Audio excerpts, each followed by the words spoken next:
नमस्कार दोस्तों। बहुत कोशिशों के बाद मैं फिर आपकी सेवा में हाजिर हूं। उम्मीद है आप सब ठीक होंगे। एक अजीब सी सुबह थी। हवा तेज थी, मानो आसमान फटने वाला हो। गोलियां चल रही हों। मेरे रोंगटे खड़े हो गए और बदन पर कंपी थी। पता नहीं क्यों इतना भारी बोझ महसूस हो रहा था। बार बार राम पितामह का नाम लिया जा रहा था।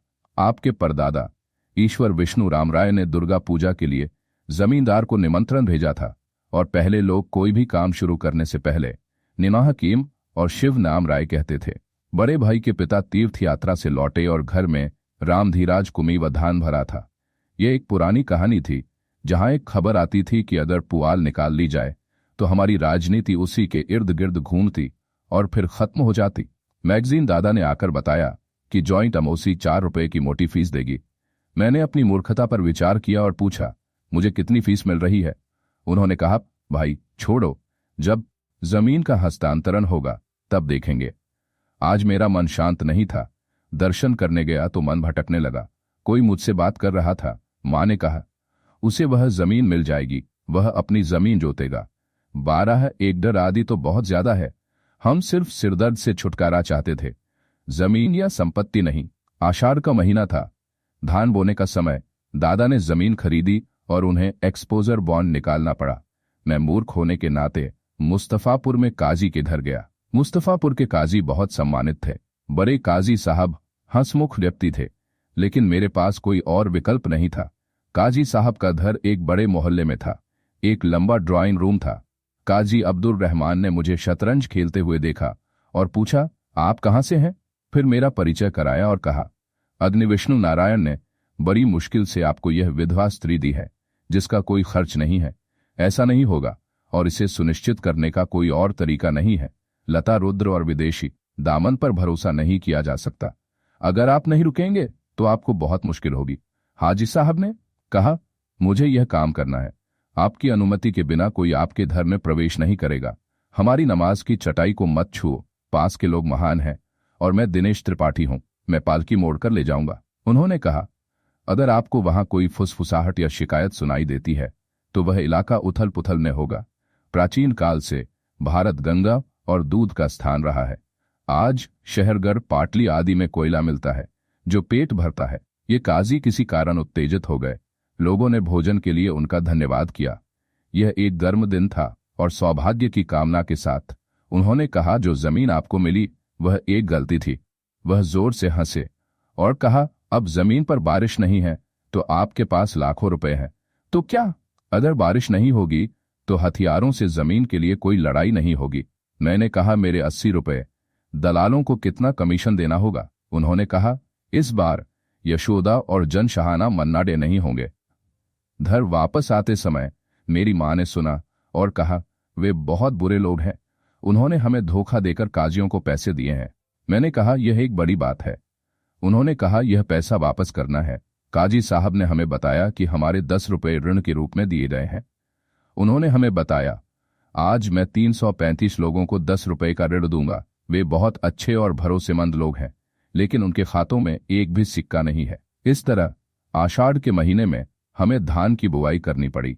उस समय एक अच्छे बैल के लिए 3.5 रुपए उत्कृष्ट मूल्य था। हमें बैल नहीं मिला। उन्होंने कहा कि एक छोटे गांव से एक बैल आया और पूछा, बैल का क्या होगा? उन्होंने कहा, इस बैल की कीमत 16 रुपए है। इसे कौन खरीदेगा? उन्होंने कहा, यह अच्छी हालत में होगा। एक ग्रामीण पीतांबर घोष ने कहा, अर्जुन पुजारी शिरोमणि गुरु वह कितना सम्मान देते हैं। वह उस जगह तक पहुंचने में सक्षम है जहां बहादुर गुरुंग मिलते हैं। मैंने यहां से बैल खरीदा। जून से हमने जमीन की खेती शुरू कर दी।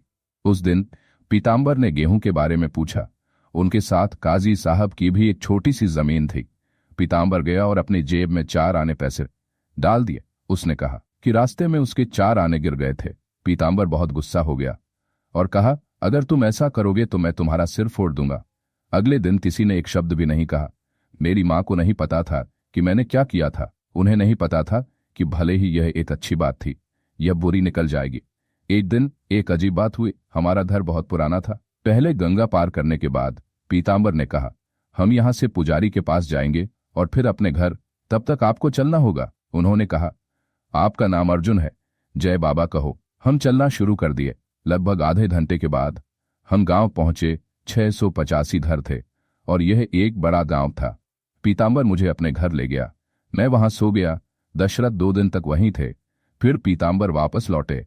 आधे घंटे के बाद पीतांबर वापस आया। उसने कहा, यहां एक देवता है। फिर उसने कहीं से एक टोकरी उठाई और एक महिला से बात करने लगा, जैसे वह कोई बाहरी हो। उसने एक जानवर को ले जाने और उसके भोजन की व्यवस्था करने के बारे में बात की। हम मधुपुर तक चले। उसके बाद पूरी तरह से अंधेरा हो गया। कई लोग वहां जमा थे।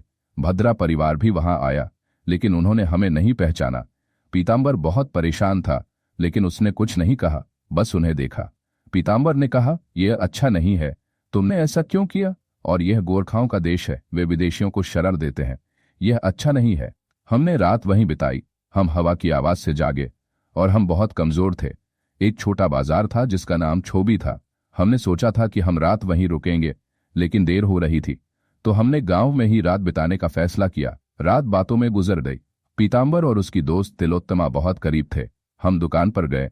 वहां लोगों की बहुत भीड़ थी, तो हम उनके बीच से चले। हम दुकान पर पहुंचे, खाना खाया और फिर हमें बहुत प्यास लगी।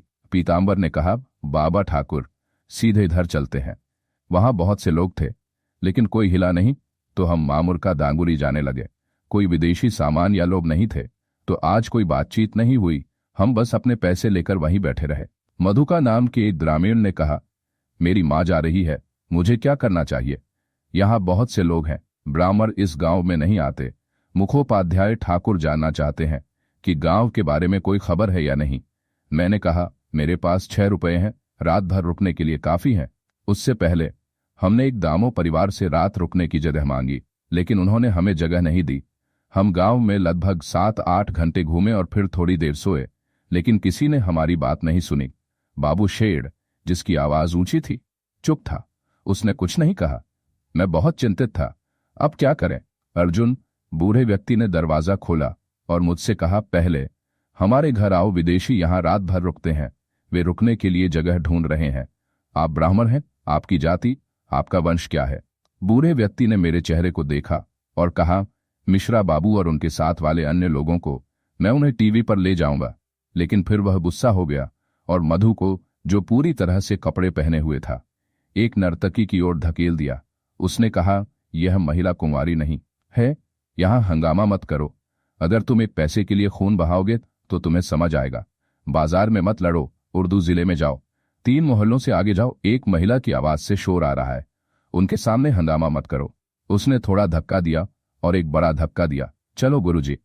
इतनी चुप्पी थी कि मुझे लगा कि ये लोग मर गए हैं। वे सब चुप थे। पीतांबर ने धीमी आवाज में कहा, अभी वहां मत जाओ, शहर चलते हैं, मैं सुबह देखूंगा। मैंने कहा, जंगल कांटों से भरा है, मैं अभी वहां नहीं जाऊंगा। थोड़ी देर बाद बूढ़ा व्यक्ति वापस आया और पूछा, इन लोगों की जाति क्या है? वे ग्वाले हैं। ठीक है, तो शेरपुर में रुक जाओ, वहां एक चरवाहा है, तुम रात भर वहां रुक सकते हो, मेरे लोग तुम्हें गर्म करेंगे। मैंने कहा, तुम जाओ पीतांबर, मैं इस जगह पर नजर रखूंगा। मैंने उन दोनों से कहा, जाओ, किस बात का इंतजार कर रहे हो? बच्चा सो रहा है। मैं बहुत जोर से हंसा। यह एक अजीब सड़क थी, जैसे एक सपना। ये बहुत सुंदर लग रही थी। हम सड़क पर 2 अजनबी थे। हम इस गांव में किसी को नहीं जानते थे। यह बहुत अजीब जगह थी। बूढ़े व्यक्ति ने मुझे आश्चर्य से देखा और कहा, आप ठेकेदार हैं ना? मैंने कहा, नहीं, मैं ठेकेदार नहीं हूं। उसने कहा, तो आप यहां क्यों है? उसने कहा, बस मुझे 200 रुपए दे दो। उसने कहा, आपका नाम क्या है? मैंने कहा, ईश्वर भूषण चंद्र राय। मैं क्या करता हूं? मेरा एक व्यवसाय है। उसने कहा, आपका मन कैसा है? मैंने कहा, मेरा मन ठीक है। बूढ़े व्यक्ति ने मुस्कुराते हुए कहा, गायत्री मंत्र के बारे में क्या? उसने कहा, क्या तुम पागल हो? मैंने तुम्हें रात भर रुकने के लिए जगह दी है। मैंने गायत्री मंत्र का पाठ किया। इसके बाद जब पीतांबर लौटा तो हमें राहत महसूस हुई। हमारे पास रात भर रुकने के लिए जगह थी। उसने मुझे बरामदे के अंदर लाया और सुबह बूढ़े व्यक्ति ने मुझे जगह दिखाई। एक बिस्तर बिछा हुआ था। फिर एक महिला मेरे कमरे में आई। उसके सुंदर बाल थे और उसकी कलाई पर एक मोटी सोने की चूड़ी थी। उसने कहा, मेरा नाम रोशनी है। मैं थोड़ा घबरा गया और पूछा, क्या आप यहीं से हैं? उसने कहा, नहीं, मैं कहीं और से हूं। आप इतने थके हुए क्यों हैं? उसने कहा, कुछ मत कहो, जाओ और अपनी धोती बदलकर वापस आओ। फिर मैंने पूछा, बिस्तर के सिरहाने खड़ी 3 महिलाएं कौन हैं? उसने कहा, वे मेरी बहनें हैं। मैंने पूछा, आप यहाँ कब तक रहेंगी? उसने कहा, मैं कल चली जाऊंगी। जब वे चले गए तो मैंने पीतांबर को ढूंढना शुरू कर दिया। ये क्या धंधा है, मैं सो नहीं पाऊंगा। रात अच्छी नहीं गुजरी। सुबह मैंने पीतांबर को बुलाया और कहा, यह बच्चा, यह किस तरह का मजाक है? उसने कहा, खाना खाने और कुछ काम करने के बाद मैं अपनी जगह चला जाऊंगा। उसने पूछा, आपके बैग में क्या है? आप कहाँ जा रहे हैं? मैंने जवाब दिया, मैं मंदिर जा रहा हूं। बूढ़े व्यक्ति ने हालांकि मंदिर में पूजा की थी। कल रात उसने मुझे कुछ पैसे दिए थे। आज मैं उसके साथ यहां हूं। मुझे नहीं पता कि यह किस तरह की मुलाकात है, यह किस तरह की कहानी है। नारद पुराण, वैष्णव कथा। पीतांबर ने मुझसे कहा, बाबा ठाकुर, जिन्होंने कल रात आपको मंदिर में पैसे दिए थे, उन्होंने आपको धोखा दिया है। उन्हें देखो, वे चुपचाप पैसे वापस रख रहे हैं और दरवाजा बंद कर रहे हैं। लेकिन मुझे कुछ सुनाई नहीं दिया। रात में अंधेरा था। पान से सौंदाई थी नवी थसो अथास्टिकजे इच्छी स्कर्डे आय टौथसु तो, और मैं कुछ देख नहीं पाया, इसलिए उसने दरवाजा बंद कर दिया। पीतांबर ने यह भी कहा कि वहां कई ग्वाले थे। वे सब गहरी नींद में सो रहे थे। रास्ते में वह महिला आई और बोली, बाबा, मैंने आपको पानी दिया, इसे लो और पी लो। लेकिन जब ग्वाला आए और आपको देखे तो उसे अपना नाम मत बताना, कुछ मत कहना। मैंने महिला से पूछा, माँ, आपका क्या मतलब है? जैसे ही वह बोल रही थी, बूढ़ा व्यक्ति प्रकट हुआ और बोला, सुनो जो मैं कह रहा हूं, मेरा नाम अस्पष्ट है, आपको मुझे अपना प्रमाण पत्र देना होगा। उसने कहा, आप एक सुंदर लड़की हो, मैं तुम्हें 100 रुपये दूंगा, तुम्हारा माथा साफ होगा, तुम मेरे साथ चमत्कार दिखाओगी। यह किस तरह की दोस्ती है? उसने कहा, मेरे सामने आप इन बातों के बारे में बात नहीं करेंगे, ऐसे विषयों को यहां मत लाओ। आप हमारे लोग हो, हमारे भाई हो, आपकी गाड़ी नहीं ले जाएगी, आपकी पत्नी और बेटा सुरक्षित रहेंगे, चिंता मत करो। बूढ़े व्यक्ति ने बड़ी भावना के साथ लोगों को आशीर्वाद दिया और कहा, मैं तुम्हारा ख्याल रखूंगा, मेरा नाम मिश्रा राय है, अपनी नाव से मैं हर दिन लोगों को मोर खानपुर ले जाऊंगा। आज तुम यहां से जाने के लिए यहां हो। उसने मुझे मंदिर की चाबियां दी और कहा, दारी लो और जाओ। अगर कोई कठिनाई नहीं है तो अपने कपड़े उतारो और मेरे पास वापस आओ। आसमान को मत देखो, बुद्धिमान लोगों को मत देखो। मैं महिला को देख रहा था। बूढ़े व्यक्ति ने तीनों महिलाओं से कहा, जाओ जाओ, उसे जल्दी यहां लाओ। उसने बूढ़ी महिला को घर में फेंक दिया। जब मैं उसे पकड़ने गया तो उसका असली रूप एक देवी की तरह मेरे सामने प्रकट हुआ। वह एक लंबी सांवली महिला थी। उसका नाम धात्री था। धात्री शब्द का ही गहरा अर्थ है। इसके बाद कहानी बहुत छोटी हो गई। यह महिला आपकी दादी ईश्वरी बुद्धधात्री देवी थी। आज वह इतने लंबे समय से ध्यान में है, उन्होंने लड़के को नहीं छोड़ा है। और सरदार ईश्वर राय मेरा बड़ा भाई था। बूढ़े ठाकुरदास ने भारी मन से उससे बात की, लेकिन वह गुस्सा हो गया। वे अपने भविष्य को कैसे सुरक्षित करें, इस बारे में सोच रहे थे। फिर वह गुस्सा हो गया और बोला, नहीं, मैं नहीं हूं, मत कहो, तुम झूठ बोल रहे हो, इस पर भरोसा मत करो, यह झूठ है।